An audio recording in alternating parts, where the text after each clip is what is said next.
I was I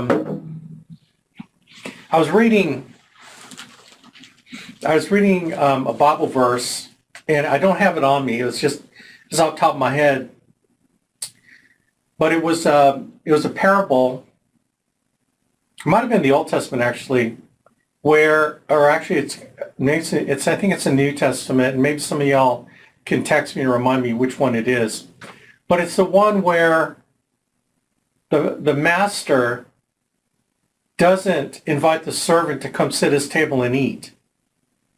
Okay, the master eats first, and then the servant waits on him until the master is done, and then the servant, can eat later. And then they go on to say that the servant is doing what is required of them to do. So the master is only obligated to employ the servant, but he's not saying, awesome, great, I love you, you are like doing your job, woohoo! No one yet? No one has that Bible verse for me, that the book that it's in? I know I should have been prepared. This is just kind of off the top of my head. So, you are supposed to do stuff, and really, we reward or we recognize extraordinary performance, but like feeding your family, okay, so the biggest slam on the millennial generation is that they get participation trophies. In other words, here's a trophy for participating. Here's a trophy for showing up. It's like, oh, woohoo, all right. Or they grow up in the type of soccer games when they're kids where they didn't keep track of points, right?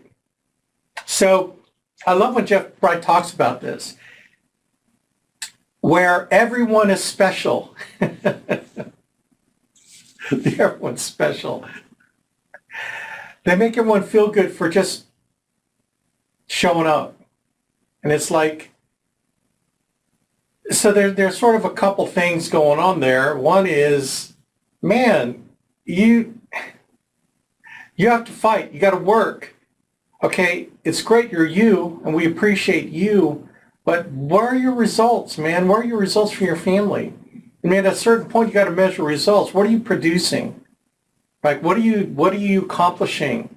From a Christian perspective, yeah, great, you're saved.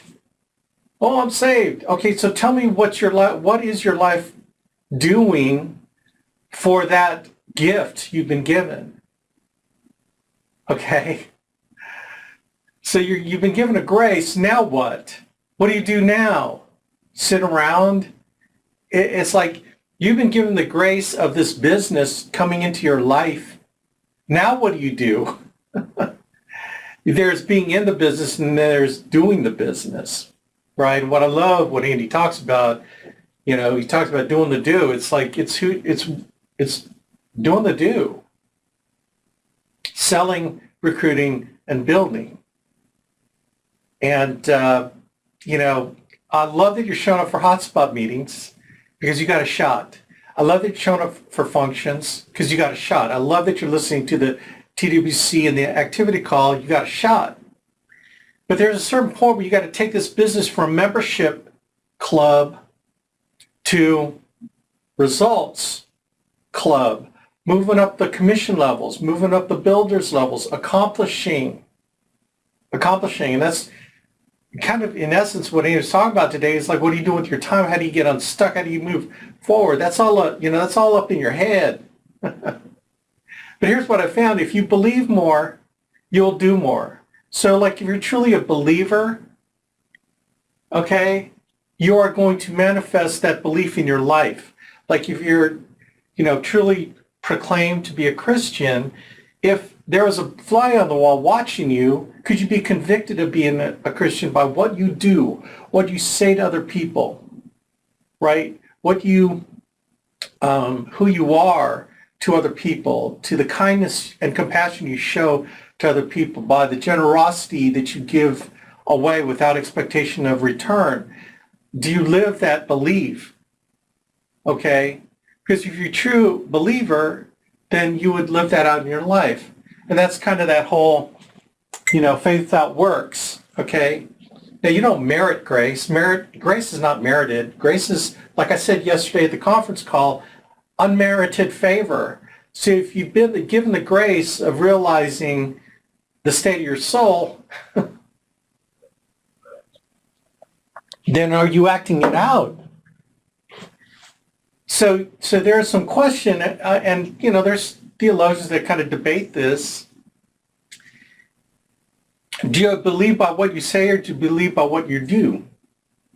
Right? Is faith an adjective, or is faith really a verb? You can say and profess, but do you really act it out? And if you don't act it out, then do you really believe, right? Like, your actions produce the fruits of your belief.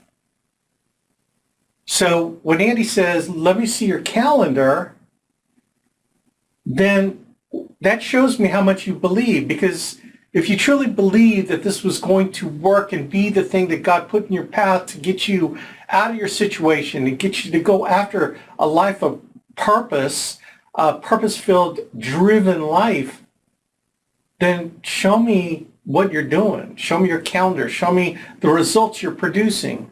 Okay, so it's a combination of what are you doing and what are the results are you getting. Okay? Maybe your results aren't there yet, but if you're doing the do, then let's coach you to get the results. And then when you start getting the results, are you at kind of a lukewarm belief? Or are you on fire for what it is you do believe?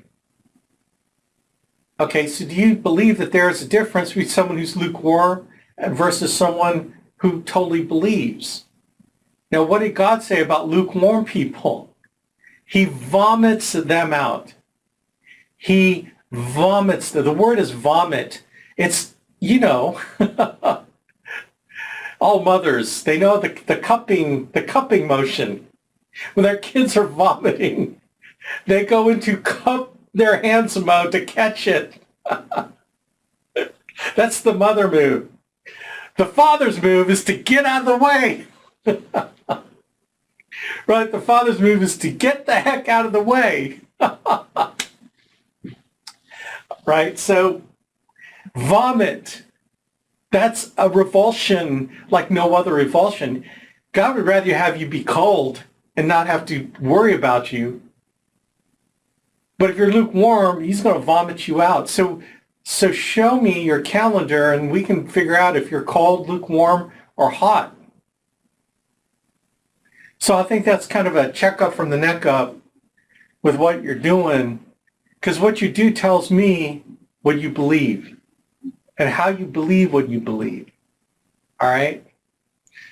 So if you're doing the minimum, okay, maybe you're lukewarm. Man, show me you're on fire. Show Andy you're on fire. Show us by what you're doing. Okay? So that's my little preamble. Actually, I was going to really kind of dig into more of the mechanics today. But I tell you what, it's so important, your belief, than the mechanics, right? The mechanics are only just, it's like 20%. The 80% is your belief and working on that belief level and working.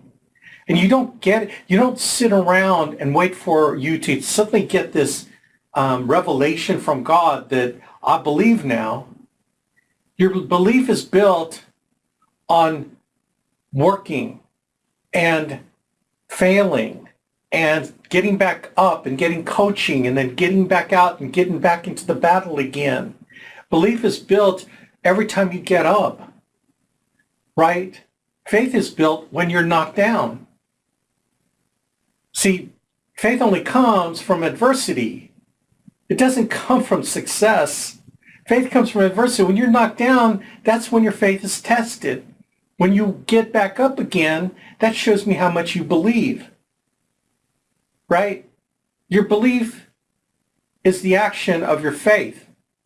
You can say you have faith, but your belief is what you do with that faith to get back up again and go back into the battle.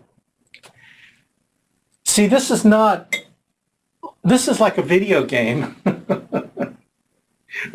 What I mean by video game. This is a game where you have multiple lives, okay? You know how you only have so many lives to come back, like when you're in Super Mario, when you fall off a cliff and you die or whatever, and then you use a lot. I mean, I don't play video games, but I've seen this, I guess. And then you got extra lives to come back.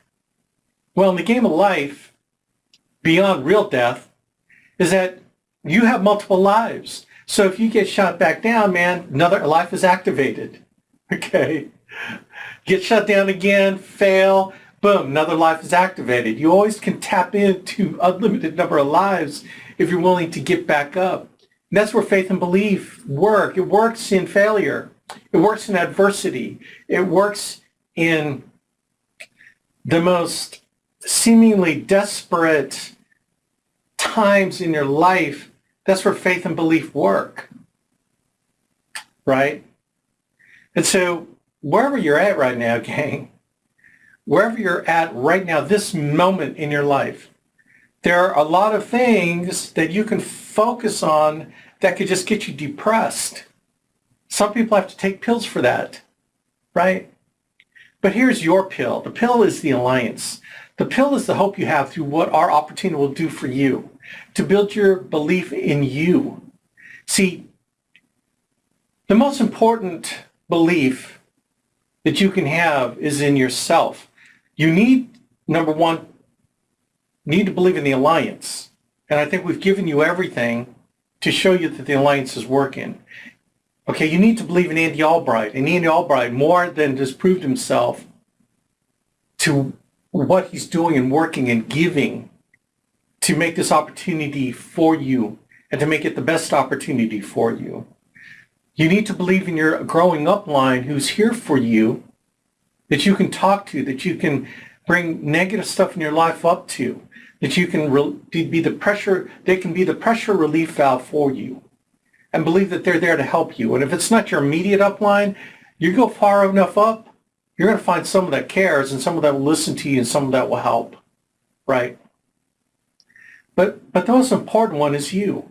So you can hang on those three other beliefs until you can believe in you. But until you believe in you, right, that's when the business really takes off. But you can't believe in you until you start working, until you start going into motion. You can't steer a parked car. You got to move forward. You got to look at your situation and say, I'm so sick and tired of being where I'm at.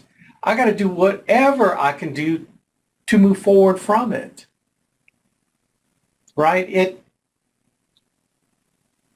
And you have a choice every day to take another step forward. And that's all we're asking, man, is just take one step forward. You know, like the Chinese proverb, a journey of 1,000 miles begins with the first step.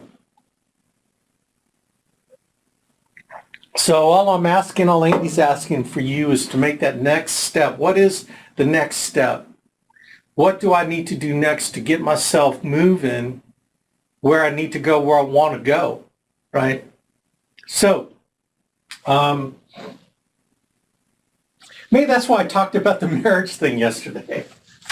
Maybe I was thinking, you know, how can I get you right at home so that you have less